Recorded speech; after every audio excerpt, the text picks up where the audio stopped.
You're sure this is what you want? Yes, I'm sure. She would not cry. She refused to cry. She's a Wonderbolt, damn it.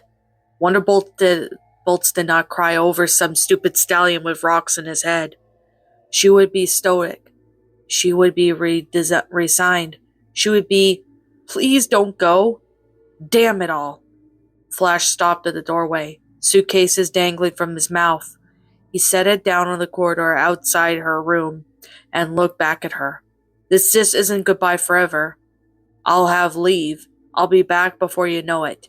We can spend half swarming together, just like we planned, and you could come visit me and my family on Cloudsdale. But you won't be here all the time. She cursed herself inwardly, but that didn't stop her runaway mouth. It won't be the same. I'm going to miss you so much. He sighed and came back to her room. Spitfire, you know why. I can't stay. This isn't the life I want. I thought it was, but... She nodded, a hard lump in her throat. She probably had known before he did. Where she and the other trainees had relished their aerial display training. He had rarely smiled during the routines. He was good, very good, but there was no heart in what he did. As much as she hated to admit it, this wasn't the career for him. Royal Guards don't get a lot of leave, she murmured. He pulled Barb towards him, placing his forehead against hers. She could feel his voice thrumming through the skull when he spoke. Neither do Wonderbolts.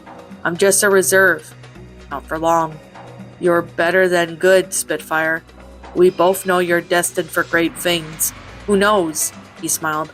Maybe someday I'll be able to tell my guard buddies that my girlfriend's captain of the Wonderbolts. She shoved lightly at his chest. Idiot. Her smile faded. I'll write to you every day. Likewise. No, you don't. You hate wing writing. She pressed flat on her hoof under his chin, bringing his mouth up for a kiss. Once a week, though? Promise? Promise. He leaned in for another kiss. I'm going to miss these most of all. Yo, Flash, your transport is going to leave without you if you don't. Oh! Spitfire's hoof fell to the floor. He'll be right out, Soren. I didn't see anything, came a distant cry from down the dorm corridor. Certainly not you two eating a face. Flash trotted to his suitcase and looked back at her. He couldn't go down to the foyer and see him board the transport. She couldn't be that strong. Every pony would see her bawl like a baby. She would lose everyone's respect. She blinked rapidly, already fighting back with tears. He must have seen this sheen across her eyes in the dim light, or maybe he just knew her all too well not to ask her to wave him off. Goodbye.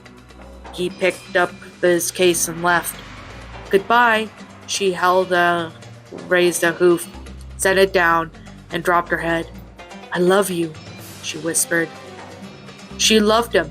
She had to love him. Why else would she be doing this? Ponies who loved other ponies did things like this, right? Right? Except he wasn't a pony. Did that make a difference? Did ponies love not ponies do things like this? No, she loved a pony. And she loved him. That meant he had to be a pony. That meant doing this was all right. It did. Could not ponies love? Could she love? She didn't know. Did that mean she wasn't a pony anymore? Had she ever been a pony? She struggled to recall some of the facts to confirm her own experience, but all that came back from her echoing mind were fragments. The caves, bars, chains, confinement, imprisoned for so long, welts around her neck and legs, hair worn off from decades of pacing and rising and sitting and laying, and pacing and rising and sitting and laying, and ponies need to eat. Yes, that was a fact. A pony could not have survived thousands of years of imprisonment without eating, as she did. That must have meant she wasn't a pony. A realization of this single fact made her want to laugh and cry. She never quite sure of the appropriate responses to her own thoughts. The demons who surrounded her cage laughed at the same time, as though they were no help. She tried to laugh along with them, but her tired out and she had to stop. Sometimes she ran along the bars as they dragged her spears across it, creating a rat-tat-tat-tat sound, and it made her head ache grow gloriously. Other times she hunched over the corner and wept. Thriving ball of blood and guts and pink and yellow and purple and oh. Thousands of years. She had not that lost count long ago. But he had not told her that how long had passed since the beginning. She wasn't sure if that meant she had been born into the depths or brought here from somewhere else. Sometimes she got flashes of blue skies, green fields, a ball of fire behind little puffs of white, even a shining turret. Nothing connected, though. The fragments were just fragments and shattered away until they resurrected themselves later. She would lay on the floor of her cage, wondering if she knew what a turret was and why the word shining made it hard to breathe. She hated being alone. There were other cages on the other mountains down there, but the other occupants were nothing more than smears of blue and white. Now and then she stuck her foreleg through the bars to reach out for them. When she had forgotten that they were far away or just very small, the demons usually bit off, and she relieved in the newness of the watching her limbs regrow. It took weeks, but anything new was welcome. Every little bit changed the depths. Last time that happened, she thought she had stopped breathing for a while, thinking of blood and bone in a shining white coat, all torn up and draped around it. Yet it was stupid. She had pink fur, not white. Today she had 4 legs. Demons hadn't pulled her tail out either. It hung limply behind her and twitched even when she heard the distant thumping. She recognized his approach. Her chest did something. It was hard to put a name to it, but she thought maybe she'd just enjoy it. He appeared out of the mists in a towering mass of power wreathed in the red flesh and black fur. His booming footsteps made stalactites fall. Demons ran around the cave floor, trying to get out of the way. She watched as one squashed by the falling pointy rock. The pain that came in her chest again. Did she like it as seeing its brain smashed on the floor? He stepped on the remains like they were nothing and came to a halt between the tree cage-topped mountains. His smile had so many teeth in it. Fangs, that's what they were called. Pointing teeth were fangs and roundy teeth were not fangs. Just he was not a pony. Not ponies were able to shrink and grow at will, like he did. She reasoned that he must be different kind of not a pony than her, since she could not shrink or grow, even when she strained so much that she passed out. Her cage door creaked. She had always forgot there was a door. It never seemed to have been there when he wasn't. She watched the hinges with satisfaction. "Princess?" He boomed less when he was small. Did that mean that he could shrink his voice too? Could not ponies shrink their voices?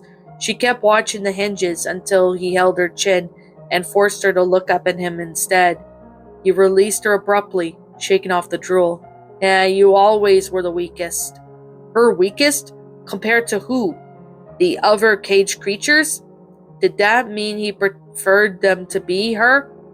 Her chest did that thing again, and she struggled to her feet. Her throat revolted. She bent low, coughing up black filth. Everything was dark brown here. Even her insides, even in her heart. If she had one, that is. She could see no pain painted everywhere on the body, And he was so hollow, she was so hollow inside, there couldn't possibly be one there. No, no. He tilted his head to one side, horns gleaming in the meager light. She had two horns. She only had one. He only had two. She had wings, though. He did not. She was supposed that was why he tore them off sometimes, because he wanted some for himself, and it wasn't like she was using hers. They always grew back, so it may hurt, and she screamed a whole bunch. But when she had something new to think about, and that was good, blood made her teeth, breath catch in her chest clench, and sometimes something thrummed in the back of her mind like a prisoner crying to get out, and show her the blue skies and sunshine and purple wings and no hope. No more dead, dead, dead. Oh, oh, oh. No what? He said now, snapping her back to reality. You're not the weakest? Oh, but you are. Your mind crumbled so easily compared to the Royal Sisters. They are still fighting me, it's amusing. Royal Sisters? She blinked, unable to comprehend what he meant. She shook her head and tried not to topple over from dizziness. She was always so thirsty. No, not allowed, she huffed, focusing on getting the words out. Not allowed what? He seemed amused. That was good. Amusement, he meant he liked her. To choose them, she finally finished. Me have to choose me. She sucked in a lungful of foul air. And why should I? Because I love you, she shouted, before he could finish his question. His posture changed. His arms flexed. He had arms and she did not. She stared at his hands and clenched his fists. Oh, princess, he purred. She loved him. She had to. That was why she let him turn around like the way he did. That was why he let him do the things that he did. She had to love him. Why else would she be doing this? Ponies who loved other ponies did things like this, right? Right? Except he was no pony. Did that make a difference? Did ponies who love not ponies do things like this? No, she loved a pony, and she loved him. That meant he had to be a pony. That meant doing things that was all right. It did. Ready? I'm ready. Set? I'm set. Go! Rainbow Dash skidded to a halt in midair, helped tremendously by the lips that smacked down onto. Not that she was complaining, in fact. It was about the only thing she could slow down for at least minutes at a time, even. She parted from those lips with both alacrity and hesitation. It was severely unhelpful that the owner had also a great use for them beatific. Slightly smug smiles that just made about Equestria's fastest, awesomest Pegasus implored to fall out of the sky with lust. No fair use in teleportation, Kiss Chase, she protested with a short voice that only shook a little. Honest.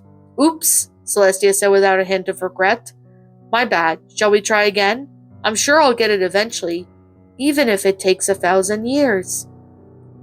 She loved being in the wings at these shows. The lights, the laser beams, the moving backdrops, and the grating dancers. It was such a spectacle. And the music. Even the stage hooves were now nodding along, and they had heard these songs a million times during the break rehearsals. On stage, the lead pony threw her head back, rearing up slowly with the expert muscle control as she let out a note so long and loud that it was a wonder she didn't pass out. She strutted, she whirled, she spun around the stage with easy grace, weaving in and out of the performers, but never missing a hoof step for a note. It was just the product of 1,000 hours of precise, but it looked effortless. The crowd loved it. They bayed her name. Ponies at the front struggled to get her attention, screaming in joy. When she wrinkled back on them on her way past, she dipped down, slapping her hooves open, and jumping back up to snap her head to and fro in the same with the beat. The final chorus came. The song ended with eruption of smoke from machines at the back of the stage. The crowd went wild. Pieces of glitter spiraled around from the gigantic buckets positioned under the ceiling of the arena. Mayors and gentlecoats of Baltimore, you have been a wonderful audience, she said to her head mic. Thank you so much and good night. A reprise of her own song played her off. She shimmed out of sight and then bounced back to the view of another bow. She did this several times, threatening to leave her audience and give them more. She introduced her team to the encouraging whoops and applause for them. When every pony had been thanked, she had made the audience applaud for themselves for being such great fans. Finally, she took her leave, and the house lights came up. She was sucking down on a water bottle from the stage side table when Hooves approached her from behind. That was amazing, sweetie. She coughed up half the bottle and turned to her with that same effortless grace. Coloratura, baby. Hi, Sapphire. I didn't think your tour would end in another month. Sapphire soars up a little more, and then her own show's lightning rig. Girl, did you change your mane? I like it. Well, I kind of. I have plenty more times on my hooves now than I did when we last spoke on the phone. The plain blue pony in a plain blue dress smiled up at her. Could you call me Rara from now on? Sure, if you want me to, but I can still get you to call you baby, too, right? She laughed. Right. The laughing ceased. I fired 7 gallop. Why? Did something happen? Sapphire was instantly all concerned. Do I need to bust some pony's head? I never liked the way he looked at you. I cave in his dang face if he so much as... No, it was nothing like that. I needed a change, and he was the first thing I changed. Sapphire's scowl morphed back into her brilliant traffic stop and smile. Baby, we gotta talk and kiss. I ain't kiss you without no pony looking so far along, but also talk, she nodded to herself, making the peacock feathers on her headdress wave. We can multitask. You could tell me what happened while I kissed the dang face of you. Rara giggled. Oh my gosh, I have missed you while I was on this tour. Sapphire dragged her off into the dressing room. Come now and show me how much. I scored a room with a lock at this gig. Don't you need to get changed to be out of your stage outfit? What do you think you're planning to do? Oh, I have missed you. What's up, my pretties? It's the Lion Queen here. I want to appreciate you all for tuning into this video, and I do appreciate you guys supporting my video by giving this video likes and stuff. If you really enjoyed this video, be sure to leave a like, comment and subscribe if you're new, ring the bell for notifications to when I upload so that way you guys will get updated for whenever I upload. If you want to follow me on Twitter or DeviantArt, feel free to leave a follow on those if you are interested in following me on those socials. If you want to support my backup channel, known as Miss Dark Shigo, feel free to subscribe to it, as a link to that will also be in the About page section. And with that being said, and that being the case, thank you so much for watching, my pretties, and as always, please stay pretty.